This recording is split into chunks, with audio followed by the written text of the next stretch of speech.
Jadi polio itu sebetulnya adalah salah satu penyakit infeksi, ya, penyebabnya karena virus dan gejala dia itu bisa menyebabkan kelumpuhan. Itu di akhir 2023 kita temukan satu kasus polio positif confirm Timika. Tahun 2024 awal ditemukan lagi di Asmat. Kemudian Duga, Asmat dan Mapi.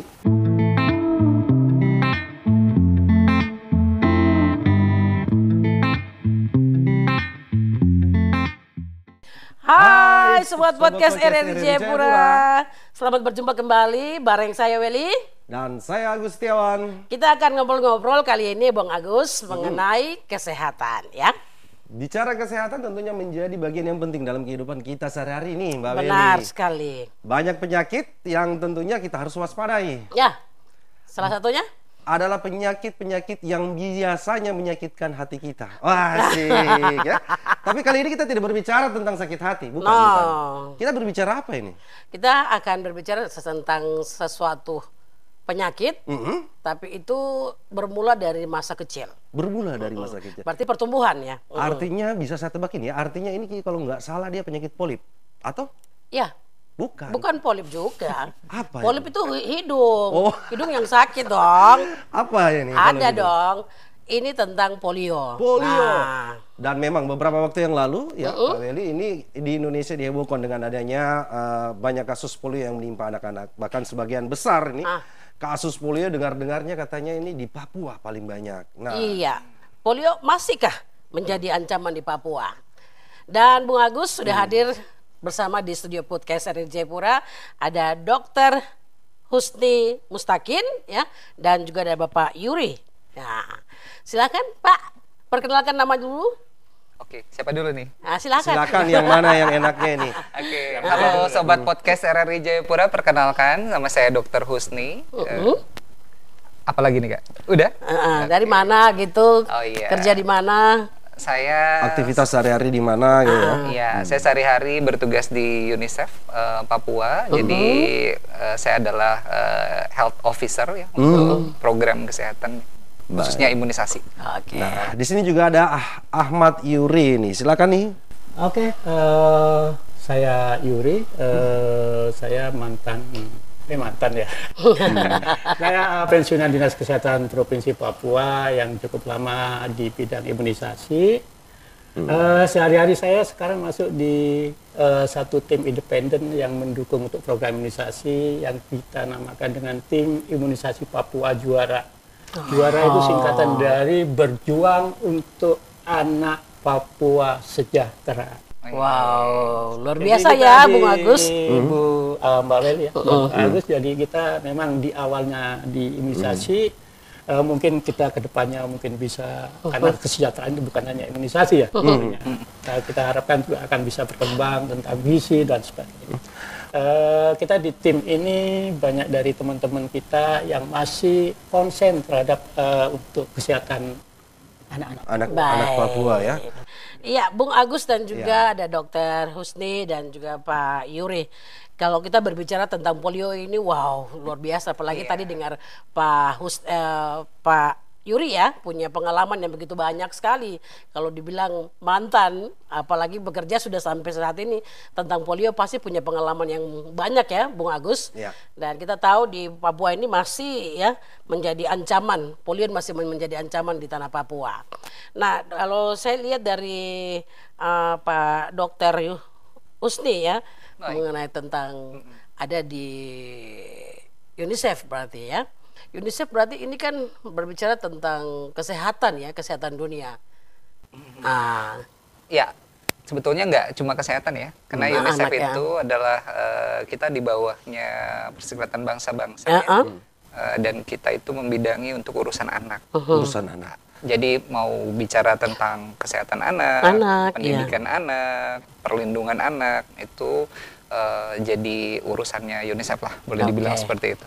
Baik. Tapi kalau ngomong terkait tentang penyakit yang disebutkan tadi Mbak Weli, ini penyakit polio, itu penyakit apa sih sebenarnya? Apa sih? Ya, ya sebetulnya mungkin terlebih tahun lalu ya, pasti banyak kita dengar ya, apalagi spanduk-spanduknya apa, kemudian kampanyenya di mana-mana tentang polio ya.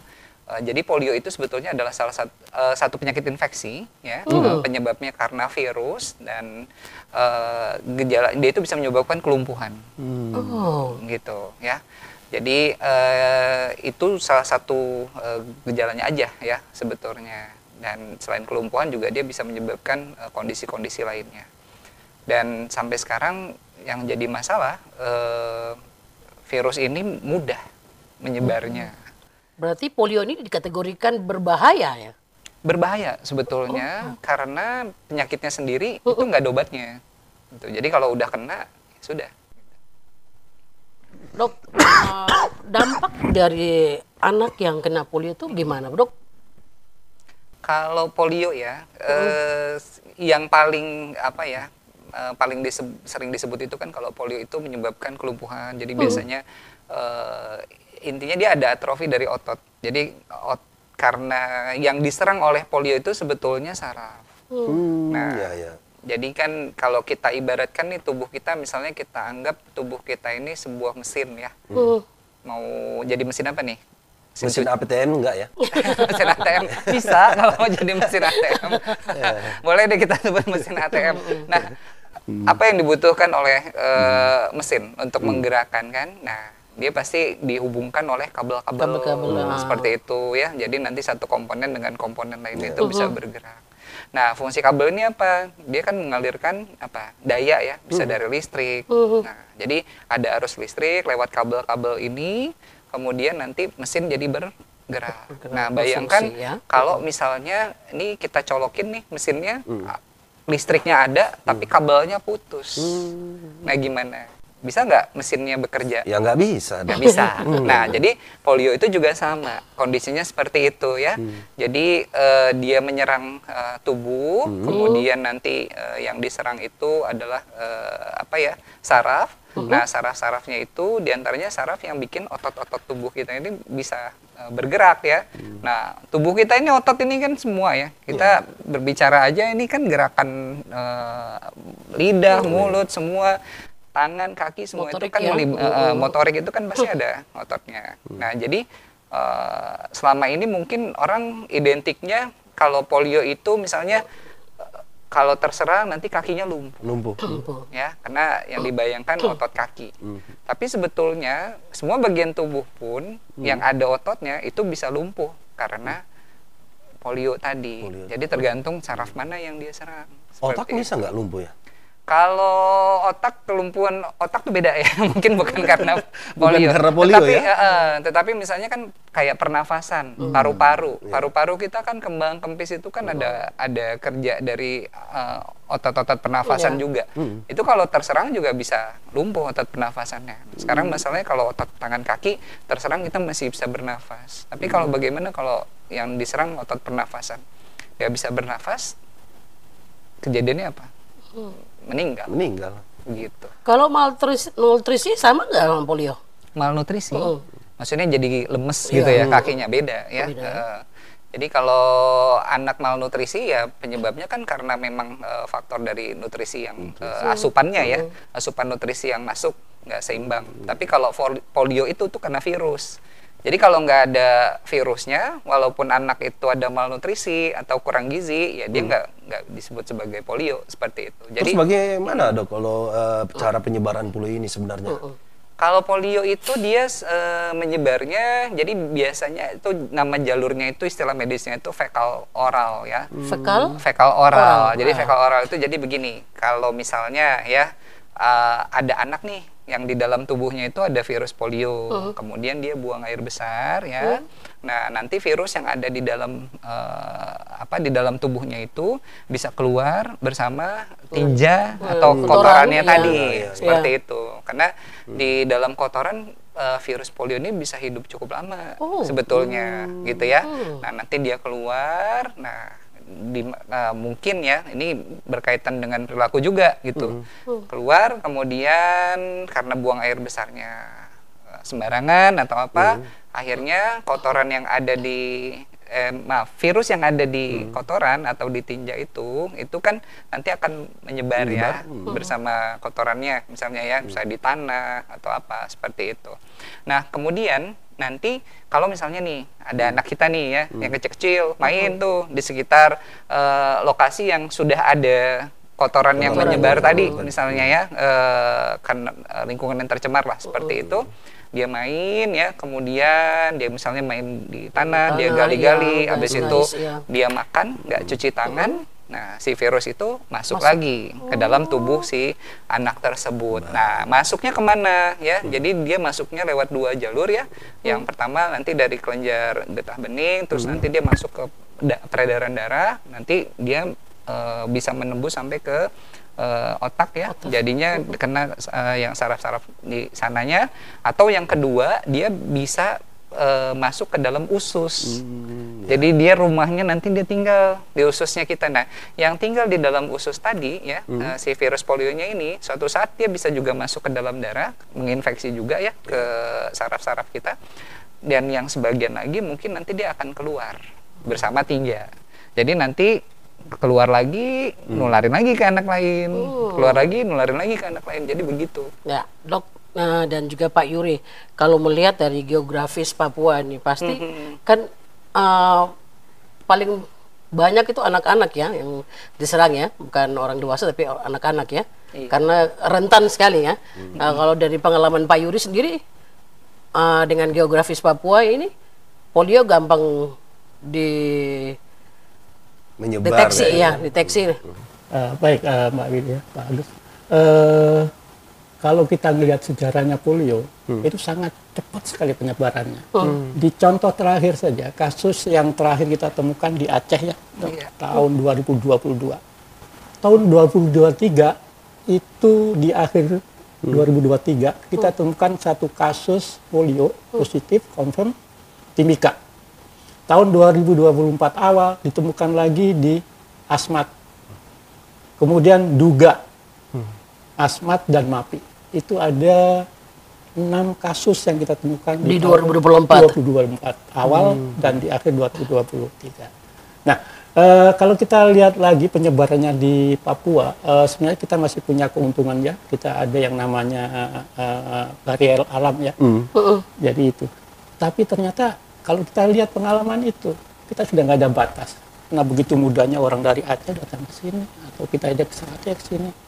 Ya tadi disampaikan oleh Dr. Rusni ya, karena kita lingkungan masih jelek, perang berak sembarangan, nah disitulah keperluan. Terus bagaimana imunisasi bisa melindungi anak-anak polio ini? Ya, tadi Dr. Rusni sudah menyampaikan bahwa polio tidak bisa diobati ya. Kalau sudah kena polio, itu pasti udah lumpuh.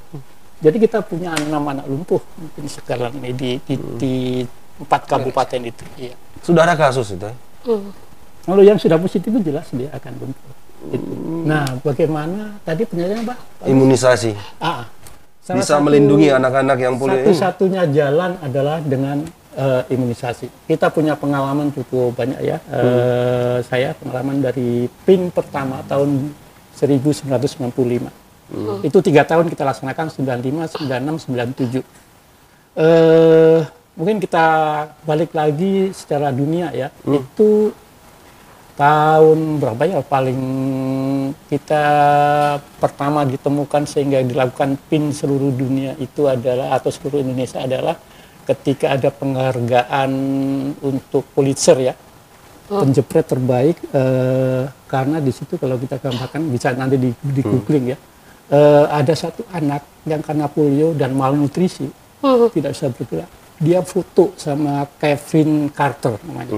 Jadi itu komplikasi antara polio dan juga malnutrisi. Malnutrisi. Di foto itu dia mendapatkan hadiah Pulitzer karena foto itu.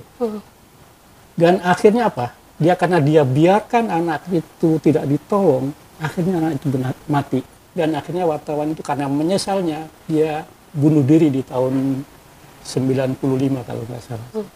Nah setelah itu kita laksanakan 95 itu PIN seluruh Indonesia waktu masih zaman ini ya Orde Baru ya, zaman Soeharto 1997. Nah kita sebenarnya udah bebas ya seluruh Indonesia tahun 2000 13 itu ditanyakan oleh Syahrul bahwa kita udah bebas dari polio. Ternyata kita temukan lagi di tahun berikutnya ini ya. Kita sudah eradikasi, namanya eradikasi polio. Ternyata kita temukan lagi di tahun 2022 itu di Aceh, kemudian menyebar di sini. Nah, salah satunya jalan adalah dengan imunisasi secara serentak. Karena apa? Karena cakupan rutin kita masih rendah. Jadi ini mungkin koreksi juga untuk Pemda kita. Kita nggak melaksanakan imunisasi secara lengkap ya pada bayi-bayi kita. Gitu. Baik. Dan ini cukup menegangkan menurut saya dan ini mengkhawatirkan juga karena sangat, ini ya. Kasus yang lebih tegang lagi. jangan dong. Saya sampai kayak gimana gitu rasanya dengarnya. Wah, ini tidak ada obatnya kalau sudah kena ya. Kalau polio itu nggak bisa tegang. Oh gitu ya. Karena lemes. Soalnya kasusnya dari Aceh. Kasusnya dari Aceh tiba-tiba ada di Papua. Betul. Cepat sekali Cepat sekali penyebarannya. penyebarannya. Iya. Nah, Sudah tidak ada lagi pengobatannya lagi kalau kena. Ini bagaimana? Iya. Atau bagaimana ini, Dok? Cara pengobatan atau pencegahannya ini bagaimana sebenarnya? Iya. Ya, mungkin saya tambahkan sedikit ya tadi keterangannya. Jadi kita bicara tentang virus polio dulu deh. Nih. Ya. Virus polio itu ada 3 tipe. 3 ya? Ya, dia ada 3 tipe. Ada tipe 1, tipe 2, dan tipe 3. Nah, di antara 3 tipe tadi itu yang paling berbahaya, yang paling menularkan itu tuh yang tipe 1.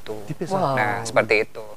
Nah, kemarin waktu kita di Papua itu sebetulnya kasusnya itu mungkin yang lumpuh ya, tapi total kasus yang kita temukan di seluruh wilayah Papua tahun lalu itu ada 18. 18 kasus. Ada 18 kasus sebetulnya. Tetapi begini, tadi kan virusnya ada 3 tuh. Iya. Nah, kemudian ada yang namanya virus polio liar. Nah, ini yang paling berbahaya. Seperti itu.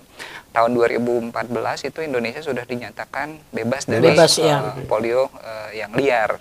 Tetapi jangan salah, ada virus-virus polio lain di luar virus polio yang liar tadi itu yang karena mutasi akhirnya harusnya aman-aman aja malah jadi bikin infeksi baru seperti itu. Nah, tadi yang disampaikan oleh Pak Yuri tadi adalah bagaimana polio menyebar kok bisa sampai separah itu. Karena ya kita ketahui sekarang kan mobilitas orang itu tuh nggak bisa dibatasi, nggak bisa dibendung ya. Zaman dulu dari Aceh mungkin kalau mau ke Papua naik kapalnya berapa bulan. Kalau sekarang naik pesawat sebentar, ya kan? Nah, mungkin ada orang 5-6 jam udah sampai Papua. Udah sampai. Nah, seperti itu. Itu yang pertama. Kedua tadi kan saya juga sebutkan bahwa virus polio ini dia bisa cukup lama bertahan di alam dan nggak cuma di tanah. Dia bisa di air juga. Jadi kalau ada orang yang buang air besarnya di kali nih. Jadi kayak lagu Bengawan Solo ya, air mengalir sampai jauh kan. Nah, kemana air mengalir dia ikut mengalir sampai situ. Tapi gitu. tidak mati ketika kena matahari, panas matahari. Dia bisa bertahan sampai beberapa hari ya. Bahkan ada yang nyatakan kalau di dalam kotoran itu sampai 12 minggu ya. Jadi 1-3 bulanan ya berarti ya. Bisa bertahan selama itu dia. 2-3 bulan bisa bertahan di tanah ya. Begitu dia keluar. Jadi dia nggak mati walaupun mungkin ada kondisi yang ekstrim bikin dia mati, tetapi sebagian masih bisa bertahan di alam. Ini polio liar nih. Yang mau yang liar, mau yang karena mutasi virus itu semua bisa seperti itu. Nah, jadi itu tadi kenapa dia jadi gampang sekali untuk menyebarnya kan, seperti itu. Nah, kemudian apa yang bisa kita lakukan untuk mencegahnya ya? Sebetulnya imunisasi betul harus diberikan dengan lengkap ya, harus, karena jenis imunisasinya sebetulnya nggak satu untuk mengatasi polio ini. Kenapa nggak satu? Karena virusnya nggak satu jenis, ada tipe 1, tipe 2, tipe 3 kan harus dimusnahkan semua. Seperti itu. Nah, di luar itu juga mungkin kita harus jaga kebersihan lingkungan ya. Pola hidup dong. Pola hidup ya, sanitasinya ya, jangan buang air besar sembarangan, makan cuci tangan ya. Kemudian apalagi kalau misalnya di kali seperti itu ya, kan mungkin kebiasaan buang airnya di situ, sikat giginya di situ, semuanya di situ. Ya, itu resikonya besar. Seperti itu. Nah, tadi saya bilang mau yang lebih tegang lagi nggak? Jadi ceritanya gini, itu yang terjadi di Indonesia. Kita bersyukur sebetulnya kasus segitu itu sedikit. Tahun 2005 itu hampir 300. kasusnya 2005 di Indonesia waktu itu. Bahkan saya pernah dapat Itu satu. nggak sedikit dok. Ya, Itu banyak. Banyak makanya itu. yang Tadi bilang sekarang sedikit yang mana ini? yang sekarang itu sudah jauh lebih sedikit, yang 2024. Tapi ya. kita pernah ngalamin situasi yang lebih buruk daripada itu sebelumnya. Waktu itu mungkin kena imunisasinya belum sebanyak sekarang anak yang diimunisasi. Itu yang terjadi. Itu sampai bahkan saya dapat salah satu foto tuh ya di situasi di salah satu daerah, satu dusun di Jawa Barat itu. Di daerah sana ya pokoknya ya. Nah, kemudian itu foto anak-anak itu lagi ngantri pengobatan ya. Kelihatan tuh kursinya sama semua merah, jadi saya bisa nyimpulin oh ini foto diambil di tempat yang sama. Itu satu dusun itu anak yang lumpuhnya banyak sekali. Itu situasinya seperti itu. Nah, bahkan satu dusun tuh sampai puluhan anak yang lumpuh. Seperti itu. Nah, itu yang kita hindari sekarang. Jadi, ibaratnya jangan merasa bahwa penduduk kita 3 juta, 4 juta, apalah artinya 18. 18 bisa jadi lebih. Bahkan dulu ya, sebelum imunisasi, kenapa imunisasi penting? Sebelum imunisasi ditemukan, itu pernah terjadi wabah polio besar-besaran di seluruh dunia. Di Amerika Serikat sendiri tahun 1952 itu tuh dalam 1 tahun kasus anak lumpuh ya, kita nggak bicara kasus polionya aja, yang lumpuh sampai 21.000 orang. Nah, kita bersyukur sekarang ada imunisasi. Dengan adanya imunisasi perlahan angkanya diturunkan seperti itu. Makanya kenapa imunisasi penting. Dan waktu itu mungkin kalau ditanya gambaran situasinya semenakutkan apa, itu waktu seperti kita pertama kali menghadapi COVID-19. Orang tuh nggak ada yang berani keluar rumah. Kemudian ada videonya tuh jalan-jalan disemprotin semua yang karena minim pengetahuan minim pengetahuan, karena waktu itu belum ada imunisasi, belum ada vaksin. Nah, nggak ada vaksin, akhirnya ya ketakutan yang ada kan, kolam-kolam renang semuanya sepi, nggak ada yang berani. Tapi begitu ada imunisasi, perlahan kasus polionya diturunkan. Dan kita tidak berharap Mbak Weli ya, dan kita semua jangan sampai di ya. Papua ini seperti itu, jangan sampai kejadian lagi deh nanti. Nggak boleh lah, kita nggak mau yang hal seperti itu. Yang kalau boleh memang ini menjadi bagian yang penting untuk sahabat podcast RRI Jayapura untuk menyimak atau mendengarkan dari teman kita, ada Dr. Rusni Mustakin ya, dan juga ada Pak Yuri. Pak Yuri, upaya yang sudah dilakukan untuk mengatasi polio di Papua itu seperti apa itu? Ada gambarannya? Tadi sudah sampaikan ya, Dr. Rusni tadi juga. Kita kalau terjadi kasus, satu saja kasus, kita laksanakan dengan imunisasi massal, khususnya untuk anak. Satu kasus tapi massal nih untuk semua. Imunisasinya yang massal, imunisasi. Biar hanya satu aja ya? Satu kasus. Satu itu sudah dimasuk KLB ya. Karena tadi dibilang bahwa mengalir. Kita udah mengalir. Masalahnya gini ya, mungkin saya nambahkan juga Dr. Rusdi ya. Mungkin kalau kita sekarang nggak menemukan kasus, tetapi kalau itu masih ada di alam ya, itu kalau kita masuk di sini, mungkin saya tidak akan terjadi lumpuh ya. Tapi feses diterima lagi Dr. Rusdi. Mungkin Dr. Rusdi juga tidak lumpuh, nanti ke Ibu Willy. Tapi karena daya tahannya kuat ya, sehingga mungkin jadi bisa jadi lumpuh. Nah itu Pak. Nah itu jadi kita tidak aman. Satu-satunya jalan tadi Pak ya, kita harus memang meningkatkan imunisasinya. Jangan sampai kita melakukan imunisasi massal lagi karena biayanya sangat besar ya. Kalau kita tahu ya sekarang dengan kondisi keuangan negara yang mungkin ya. Imunisasi polio mahal nggak Pak ya? Enggak. Kalau kita kan gratis imunisasi polio rutin. Kita setiap hari bayi itu kan harus dapat imunisasi polio paling tidak 4 kali untuk tetesnya. Tambah suntikan lagi. Jadi itu gratis ya? Gratis. Jadi sobat podcast RRI Jayapura, imunisasi polio itu gratis buat bayi. Iya. Kalau buat yang bayi sehat kayak kita ini gimana? Itu tetes lain. Oh, itu tetes lain itu ya. Jadi sebenarnya begini, kalau ditanya apakah virus polio hanya bisa kena ke anak kecil, jawabannya tidak. Semua kelompok umur bisa kena. Hanya semakin kita dewasa, itu kan kekebalan tubuh atau ketahanan tubuh kita semakin baik. Sudah terbentuk ya? Sudah mulai terbentuk kan. Nah, beda dengan anak-anak yang bayi-bayi ini kan masih sangat rentan. Makanya kenapa pemberian imunisasinya itu difokuskan untuk yang anak-anak yang Masih balita yang ini masih ya. bayi. Tapi kalau nggak salah sekarang juga berangkat haji salah satunya harus ada imunisasi polio tuh Polio. sekarang. Benar. Nah, jadi bukan meningitis aja imunisasian, tapi polio juga Buat orang dewasa juga buat ya? orang dewasa. Buat orang dewasa. Itu karena kita ada KLB ini. Ya, karena kita dapat sebelumnya kasus kita kan. dapat. Iya, di ada sini. kasus ya. Jangan sampai kita yang jemaah haji sana bawa Virus tadi. Iya. Jadi untuk anak-anak yang kena polio itu sebetulnya kan ada yang tadi seperti yang Pak Yuri jelaskan ya, dia kelihatan sehat-sehat aja tapi virus ada di dalam tubuhnya. Seperti itu, dia jadi pembawa istilahnya. Nah, virus itu keluar masuk tubuhnya, nanti menginfeksi yang lain. Atau ada gejala, dia gejalanya ringan aja, kayak demam ya, sakit tenggorokan, habis itu dia sembuh seperti itu. Ada juga anak yang lumpuh. Iya. Nah, ada yang lumpuhnya terus-terusan, tapi ada yang kelihatan sembuh anaknya, kelumpuhannya dibantu dengan terapi seperti itu, dia kelihatan sembuh, tetapi ada yang namanya post polio syndrome. Jadi sindrom pasca polio. Sebagian anak-anak yang lumpuh kemudian kelihatan sembuh 25 sampai 30 tahun kemudian dia ngalamin gejala kelumpuhan lagi. Bisa seperti itu. Jadi Bahaya sekali. iya, jadi misalnya seperti ini ya, kalau kita nggak tahu nih, tiba-tiba kok ada saudara kita misalnya ya, kok tiba-tiba dia ada gangguan pernafasan atau apa, ternyata dilihat riwayat waktu kecil dia pernah kena polio, kemudian kelihatannya sembuh, tapi 30 tahun lagi muncul. Harus waspada.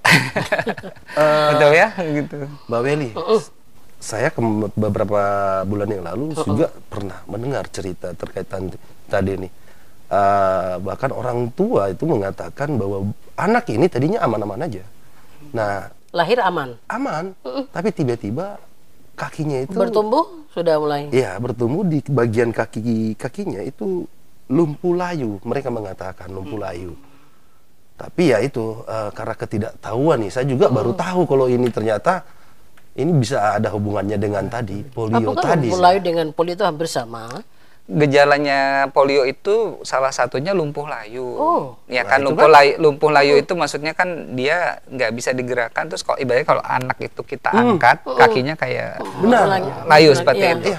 Tapi jangan, maksud saya begini, ada namanya kewaspadaan terhadap polio. Jadi kalau ada kita menemukan anak dengan kondisi seperti itu, usianya di bawah 15 tahun, kemudian tidak ada riwayat dia pernah jatuh atau mengalami sesuatu yang menyebabkan dia lumpuh, itu kita curiga kalau dia polio. Tetapi jangan langsung bilang, oh ini polio. Karena masih ada juga beberapa penyakit yang mungkin gejalanya mirip seperti itu. Tetapi bagi kita yang masyarakat awam nih seperti ini, yang penting kalau kita menemukan 3 tadi segera lapor supaya nanti diketahui sebabnya gitu. Jadi kan kalau misalnya ternyata ada gejala seperti itu tetapi bukan polio, ya mungkin bisa diobati.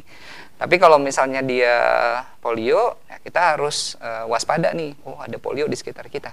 Saya baru ngeh ini, serius. Jadi jangan langsung pengalamannya divonis Abang ya. Wana itu perlu diberitahu itu Abang Wana, Mbak Weli. Abang Wana cerita itu. Dia didatangi pasien, salah satu pasien, orang tua meminta tolong doain anak ini. Nah, dia cerita juga ke saya, itu kakinya gitu, Dok. Awalnya aman-aman aja. Saya sih berpikir, ini lumpuh layu nih yang biasa sering dengar, cuma ternyata ada potensi juga untuk polio ya. Jadi kasusnya sama seperti yang dokter katakan. Nanti kalau ada ketemu Bang Wana ya, silakan nantinya ya. Hanya kan yang Kita harus laporkan ini untuk hal ini. Yang jadi permasalahan adalah kalau dia terlalu lama dilaporkan, biasanya kalau kita ambil, kan itu pemeriksaannya lewat kotorannya ya. Jadi diambil, diperiksa di laboratorium. Tapi labnya juga nggak ada di sini, harus kirim. Ya, karena ini labnya khusus. Nah, hanya masalahnya kalau kasusnya sudah terlalu lama, itu walaupun anaknya lumpuh, kemungkinan di dalam kotorannya itu nggak ditemukan virusnya. Seperti itu. Jadi makanya harus cepat gitu. Kalau ada kondisi-kondisi seperti itu, ketemu anak lumpuh layu di bawah 15 tahun, nggak ada riwayat ruda paksa atau pernah jatuh, kecelakaan atau apa, cepet-cepet deh lapor. Lapor ke mana ini, Pak Dok? Ke puskesmas. Puskesmas. Jangan ke saya. Nanti penuh ya saya. Jadi kita lapor lagi ke puskesmas ya. Iya. Nah, Pak Dokter dan juga Pak Yuri, ini sejauh mana cakupan imunisasi di Papua ini? Kalau tadi dilihat bahwa ada kasus di Timika, terus langsung di Wamena. Nah, cakupan-cakupan ini sampai mana nih cakupan yang polio untuk saat ini? Apakah ada kantong-kantong wilayah yang cakupannya yang rendah nih, yang berpotensi menjadi polio lagi? Virus lagi. Lihat data ya mungkin. Pak Yuri memang kalau jadi fasilitator harus punya data ini ya. Kalau nggak ada data ini bahaya juga ini. Yang penting jangan ya data utang ya tahun lalu. Aku lihat dulu ya. Iya, baik. Gitu ya. Dan Jangan sampai ngarang-ngarang. iya, jangan sampai Iya. ngarang. Iya. Tapi yang jelas rendah sih. Gitu ya. Baik, baik. Cakupan kita yang rutinnya sih rendah, yang mungkin yang untuk PIN tahun lalu ya. Ya. Mungkin kita lihat di sini mana ya? Itu kita masih 60-an Berapa ya? ya. Ya, coba kita lihat. Bongkar semua ini. Bongkar lah datanya perpustakaan. pokoknya dah. Cakupan-cakupan ini ya. Iya.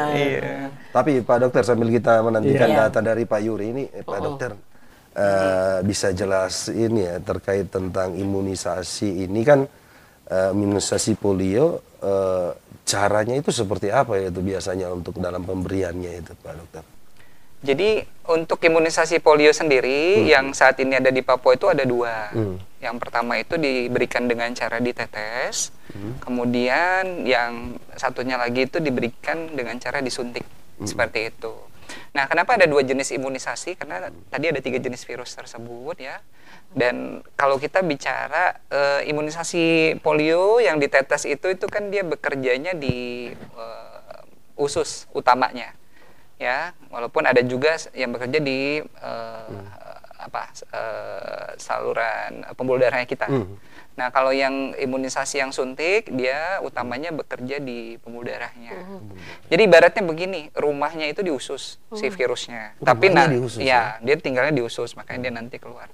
Nah, tetapi dia bekerjanya yaitu tadi ya, lewat pembuluh darah, dia masuk ke otak, akhirnya menyebabkan serangan ke saraf dan lumpuh. Nah, jadi dua jenis imunisasi ini sama-sama penting sebetulnya. Karena ibaratnya ini kan kita bombardir ya. Jadi kita serang rumahnya, kita serang juga kantornya. Begitu. Nah, jadi kenapa pemberian imunisasi polio itu baiknya lengkap dua-duanya. Nah, kebiasaan kan kadang mungkin karena anak takut disuntik, udah saya tetes aja ya kan. Pilih dong biasanya anak-anak yang mau disuntik. Suntik, anak-anak tuh paling takut suntik jadi harus. Yang suntiknya nggak diberikan, akhirnya perlindungannya kurang optimal seperti itu. Jadi harusnya dua-duanya diberikan kepada anak seperti itu untuk saat ini. Kalau tidak lengkap berpotensi juga tetap. Ya, berpotensi kena polio, berpotensi jadi orang yang menularkan polio. Artinya kan harus ada lengkap dua. dah ya. Memang harus lengkap semuanya. Ya, Iya, dokter Juru. Iya, mungkin Nah, data tadi nih. Data nih. Iya. Ya, mana ya datanya nah, ini? untuk pencegahan polio dari PIN tahun lalu, kalau kita lihat di sini ya, untuk kita kan 2 kali ya, untuk satu PIN itu 2 kali dengan interval waktu 1 bulan ya. Kemudian misalnya bulan ini diberikan, nanti bulan depannya harus diberikan lagi dosis 2-nya. Itu untuk dosis 1-nya hanya mencapai berapa nih Pak? 59 kalau nggak salah ya. Iya. Pak Yuri. 67 itu Pak. 67%. 67,2%. Iya, 2%. Sama yang dosis 2-nya 65. 65. Iya. Targetnya berapa? 67. Targetnya berapa targetnya Pak? Targetnya itu kita lihat lagi ya. Targetnya itu berapa? Ini berapa ribu? 95%. Iya. Waduh, masih jauh. Masih Ini kalau jauh, begini ya. targetnya 95% dari sekian ribu anak yang harus kita imunisasi. Iya. Jadi kalau seluruh tanah Papua itu waktu PIN polio itu targetnya itu kan kurang lebih 860.000 anak. Dari 860.000 kalau hanya 60% kan berarti ada sekitar 300 ribuan anak yang belum dapat Nah, ini punya imunisasi. potensi untuk menyebarkan lagi. Atau tertular. Baik, Dokter Pusti dan juga Pak Yuri, ini menurut Anda apa yang paling krusial untuk dilakukan agar ancaman polio di Papua bisa diminimalisir secara permanen? Jangan hanya minimalisir kayaknya. Kalau boleh Pak Yuri dulu dituntaskan, deh. dituntaskan Pak. Dituntaskan lah Pak Yuri sebagai fasilitator kan. Satu-satunya jalan adalah supaya kita tidak laksanakan PIN lagi ya, imunisasi massal, tingkatkan imunisasi rutinnya. Nah ini peran Pemda, Pemkab, Puskesmas sangat kita harapkan. Karena vaksin itu mungkin untuk Pemdanya ya bagi saya ya, itu kan harus dikelola secara khusus ya, harus disimpan di suhu 2-8 di derajat ya, di tingkat Puskesmas. Nah kalau sekarang di daerah-daerah yang jauh kayak, mohon maaf ya, Mambramu Raya yang listriknya nggak ada, vaksinnya nggak ada, bagaimana kita beri vaksin? Iya ya. Iya.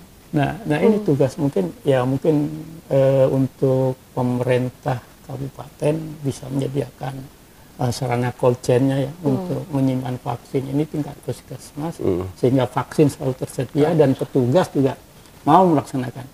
Perlu diingat ya, untuk imunisasi itu bukan di dalam gedung ya. Yang penting adalah bagaimana petugas itu bisa menjangkau di kampung-kampung. Karena imunisasi itu adalah hak anak. Supaya kita melindungi mereka tetap sehat, bebas dari penyakit PD3I ya namanya. Penyakit dapat dijaga dengan imunisasi. Itu kita menjangkau harus di kampung-kampung. Kalau di kota kan mungkin di kota ini mungkin masih gampang ya. Tapi mungkin di daerah-daerah yang jauh ini yang perlu untuk Pemkabnya ya mungkin ya otoritas pemerintah untuk bisa menjangkau mereka. Baik. Karena itu hak mereka ya. Iya. Imunisasi adalah hak anak untuk mendapat pelayanan. Itu sih mungkin bagaimana supaya kita bisa mencegah penyakit ini, terutama penyakit polio. Itu dari saya, mungkin dari dokter. Kalau untuk Dokter Husni ini selaku Health Officer UNICEF, apa yang menjadi harapan ya? Apa yang diharapkan dari UNICEF itu sendiri? Ya, kita bicara tentang polio, ini polio masih menjadi kekhawatiran. Kan mungkin tema kita hari ini apakah masih menjadi ancaman? Jawabannya iya.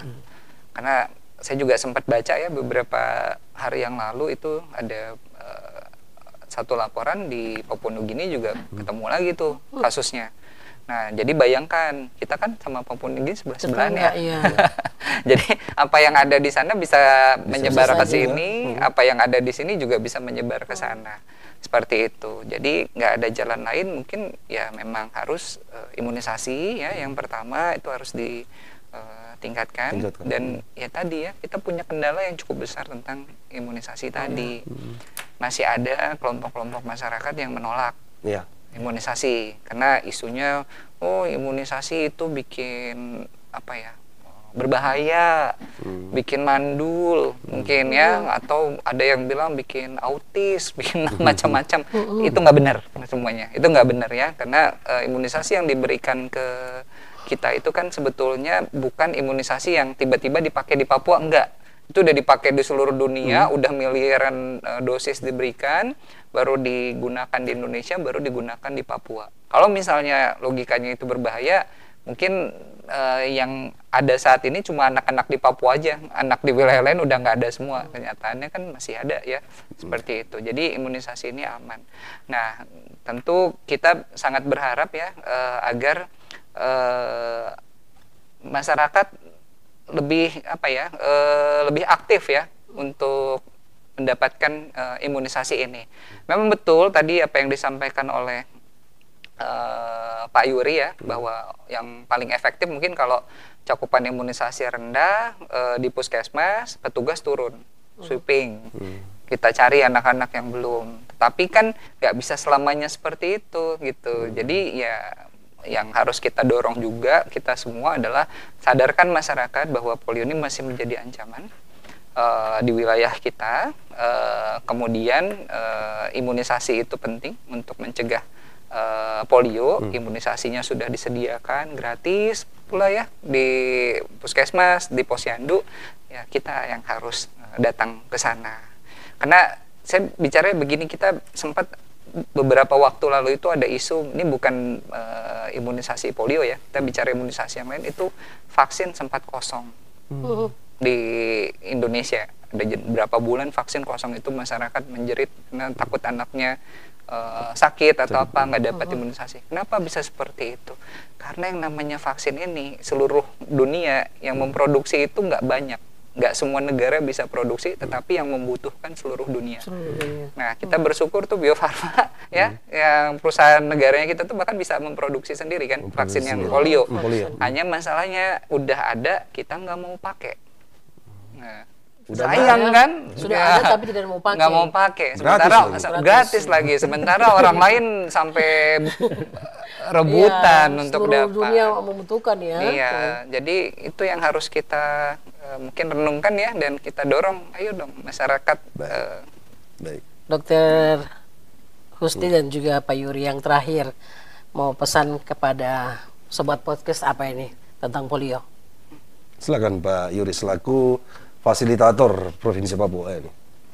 Ya, yang pertama mungkin ada beberapa. Yang pertama tadi saya sampaikan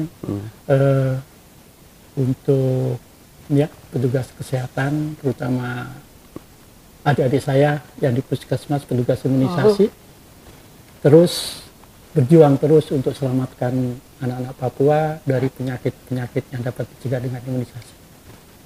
Itu aja. Kemudian juga mungkin untuk pemerintah bisa mendukung, dan juga mungkin untuk masyarakat bisa mensupport bagaimana kita bisa menyelamatkan anak-anak ini bebas dari penyakit. Gitu. Dokter Husni, silakan. Kalau mungkin saya udah banyak tadi ngobrolnya ya. Intinya ya upaya mengatasi polio ini nggak bisa hanya dinas kesehatan saja, tidak bisa hanya puskesmas saja. Ini butuh kerjasama. Semua masyarakat harus bekerja sama. Gimana caranya agar imunisasi ini bisa sampai ke anak. Karena bicara imunisasi ini jadi gini, imunisasi itu hak anak. Kalau kita bicara hak, kita nggak berikan hak itu, berarti kita salah kan, gitu. Kita dosa juga gitu kan. Nah, makanya jadi karena ini hak, makanya kita harus berikan imunisasi ini ke anak, karena anak berhak sehat. Salah satu caranya dengan imunisasi. Ya, terima kasih Dr. Husni Mustakin selaku Health Office UNICEF ya, dan juga Ahmad Yuri, fasilitator Provinsi Papua, sudah hadir bersama kami berbincang-bincang ya, Mbak Aweli. Iya. Dan tentunya untuk para sahabat podcast RRI Jayapura, perbincangan ini semoga bisa memberikan wawasan, menambah pengetahuan kita semuanya. Dan Mbak Weli, tentunya kita berdua harus pamit undur diri dari perbincangan ini. Terima kasih sekali lagi. Terima kasih untuk Bapak-Bapak berdua, dan Mbak Weli mungkin ingin mau disampaikan. Terima kasih buat Dr. Husni dan juga Pak Yuri yang sudah hadir di podcast RRI Jayapura. Waspada polio, ayo imunisasi.